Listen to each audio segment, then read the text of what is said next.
Welcome to another episode of Manufactured in the Glass City. I'm Brian Blair, Vice President and Director of Athletics, University of Toledo, joined by a special guest this afternoon, our CEO and President of Waterford Bank, a 4-year letter winner on our men's golf program, Chairman of the Board for the Mud Hen and Walleye, and most importantly, one of our Board of Trustee members here at the University of Toledo. Mike Miller, thanks for joining us. Brian, thank you. Thanks for having me today. Pleasure to be here. So I want to start at the beginning of your journey. You were a Toledo student athlete, but maybe more about where you came from growing up and how you ended up at Toledo. Yeah, I grew up in Lime, Ohio, and played a lot of golf at the golf course Hawthorne Hills, which doesn't exist anymore. But I used to come to Toledo and play in junior golf events. Toledo at the time had probably one of the premier junior golf leagues, if you will, in the country.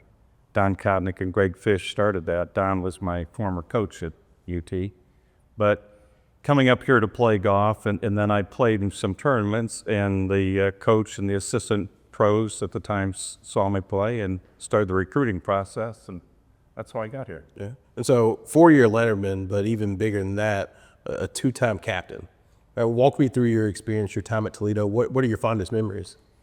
Well, it was great. We played at Toledo Country Club when I was in school. Today they have the privilege of playing at Inverness Club. The Toledo Country Club to me was like, I thought I was at Augusta from where I grew up and what that place was. So yeah, to me, I enjoyed the opportunity to play such a fine club.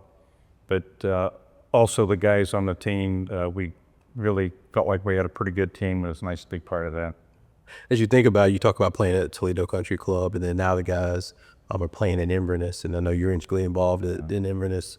Walk me through what that means for a college golf program to have a course like that be your home course. To have a course that's held so many major championships, I think is a terrific recruiting tool, and it also gets Jeff Roop, the coach, can get top schools to come here, and they in turn then get invited to their events. So the exposure for the golf team and the quality of opponents they get to play it's a huge benefit to the team.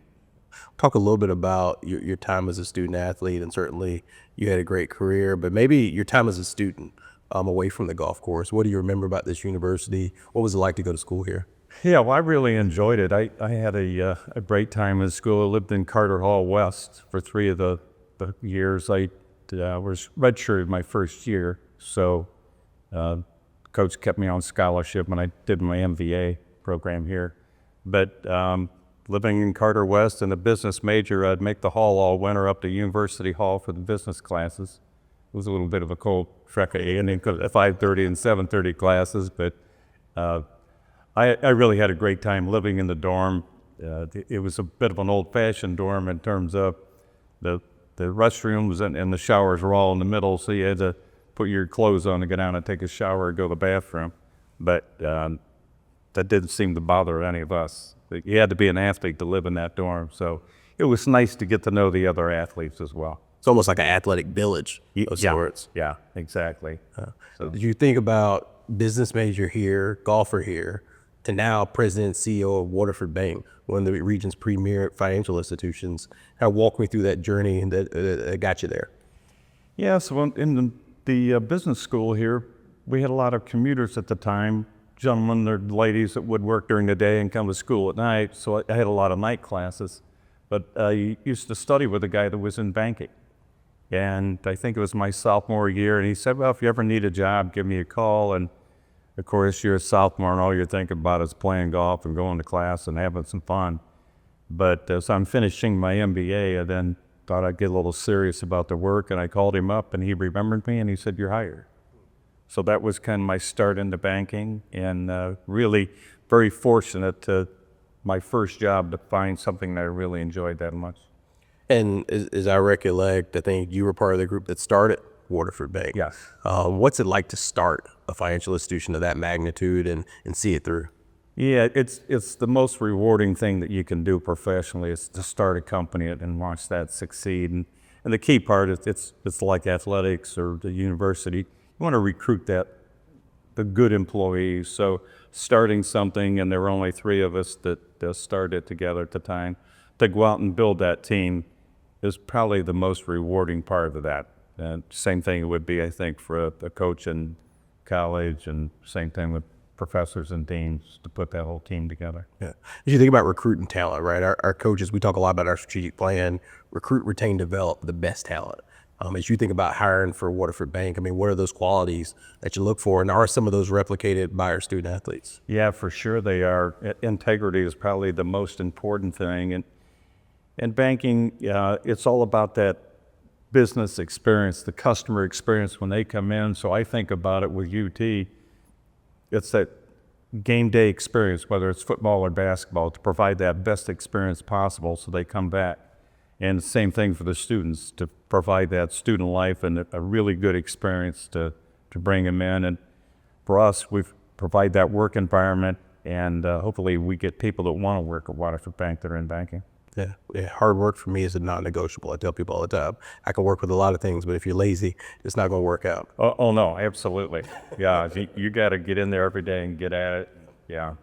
As you think about, we talk, and I feel like we're going down your roles from student athlete to president of the bank, to certainly leading the Mud Hen and Walleye in those organizations. I guess a step back, and something I've been really fascinated by since I got here, is the story of the Mud Hen and Walleye not being downtown, and then you making the decision to move them downtown. But there were a lot of naysayers during that process. Maybe share a little bit about that.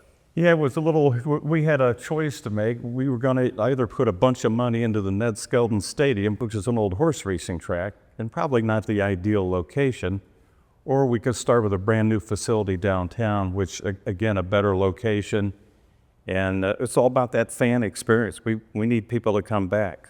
And with the amenities that we have at the new ballpark that we couldn't do at the old location, it just would not fit, and we couldn't do the same things to provide that game day experience. So it was that for the Mud Hens, and we had naysayers, and people said, I'll never step foot in there. And I'd say, well, you're going to miss out on a great time. And then 7 years later, we did the arena, and the same thing. We had naysayers at that, but it's worked out terrific. Yeah, I love that line, you're going to miss out on a good time, because I think a lot of what we talk about within Toledo, and certainly in the athletic department, is doing things that make you a little nervous, right? If your ambitions and your vision don't make you a little nervous, you got to ask yourself, are you really striving after the right topics? It sounds like you hit the nail on the head with both those that are done. Well, the same thing. We have a great team at the Mud Hens and the Walleye to make all this stuff happen. Joe Napoli and I were on the radio back at the time, Andy Stewart and Fred Lefevre, and we said, look, guys, you don't want to be on the wrong side of history. This thing's going to work, and it's worked out well. Yeah, I got the chance to ring the bell this Saturday at the hockey game, the Walleye hockey game. And both my kids were locked in from the moment we walked in to what was going on the ice, to seeing me ring the bell. And now my son, for the remainder of the weekend, had the popcorn tub that turned into a helmet nonstop. I mean, maybe just a little bit about how the Mud Hen and the Walleye create such an amazing experience. Yeah, this is a good business experience for anybody listening to the program today, but we do a lot of market research, and we listen to it. And sometimes when you do that research, you don't like what you see in responses, but I would tell you, you have to pay attention to it, and even if it's not what you like, believe it. And that's what we've done all along, and continue to just do research as to what our fans are looking for and how we can get them to come back. Absolutely. And so we've touched on a handful of roles. The one we hadn't touched on was the board of trustee. Was it like to serve an institution you attended in that kind of capacity? Well, it's a privilege to do it. It's a little more work than you might expect, but and learning about being on the board of the state institution, so it's really owned by the state of Ohio, and there's certain rules and things that have to be followed because it is the taxpayers' money that you're responsible for. But as I said, it's a privilege to do that, and I just want to make the place better in every aspect. Absolutely. I feel like as I've gone around town the last 3 years, there's probably not an area town that I go into or touch that Mike Miller's name doesn't pop up in some way, shape, form, in always positive ways. As you think about, but as you think about, I mean, you're involved in a lot of facets of the community. I mean, why is that important to you? Why don't you just say, I got a 9 to 5 and I go home and celebrate? Yeah, well, I enjoy giving back. I've been very fortunate in my own life, so it is fun to give back. The things I'm involved with are really very fun, too, in terms of the baseball and the hockey and the friendships you make from professional athletes that you truly playing golf with Al Kaline and Alan Trammell and the Hall of Famers, but they become genuine friends, and it's just a privilege to be able to do that. The bank has been terrific. We have a great group of shareholders. We have a shareholder meeting this Wednesday, as a matter of fact, at Inverness Club. As you think about being a student athlete, and probably to a certain degree the same and different, the sport of golf, how have those two impacted the type of professional and community ambassador that you are? Yeah, I like recruiting athletes, somebody who's a competitor and is getting up and getting at it every morning. I was a wrestler in high school as well as playing golf, so although they're team sports, a very high degree of accountability personally. So you either win or lose. And same with golf. You put a score up there, and if it's good or bad, you got your name next to it, and you own it. Yeah. So what was your, so I was a wrestler, so now you got me fascinated because I didn't know this about you. What was your go-to as a wrestler? What was your strength, you should say? Well, I was tall. I probably a little shorter today than I was then, but I wrestled 145 my last 2 years. So I think one guy was taller than me. So I would be able to have the leverage posts out there, and it was a little hard to get their arms around me. Well, these guys throwing legs in, like doing I like it. So Yeah. you're a business leader, you're a key stakeholder in the community, you're obviously on the board of trustees. You've got probably the most, if not one of the most unique perspectives on just all these inner workings. As you think about Toledo athletics and the university, kind of how is that success of an athletic department tied to the broader goals? Yeah, I think my goal for the university would get it much more ingrained with the business community. I don't think we've done a good enough job, we, the business community or the university, and we need to work closer together to make these things happen. And that in turn will help fill the football stadium, fill the basketball arena. And economically, we'll look at research dollars, but as we get working closer with the businesses, it'll help attract that money. Yeah, I mean, it's fascinating. I talk a lot about Toledo being our superpower as a university. Yeah. I mean, this business community, you look around our league or other leagues, that just doesn't exist in a lot of these pockets, and we've got it right outside our front door.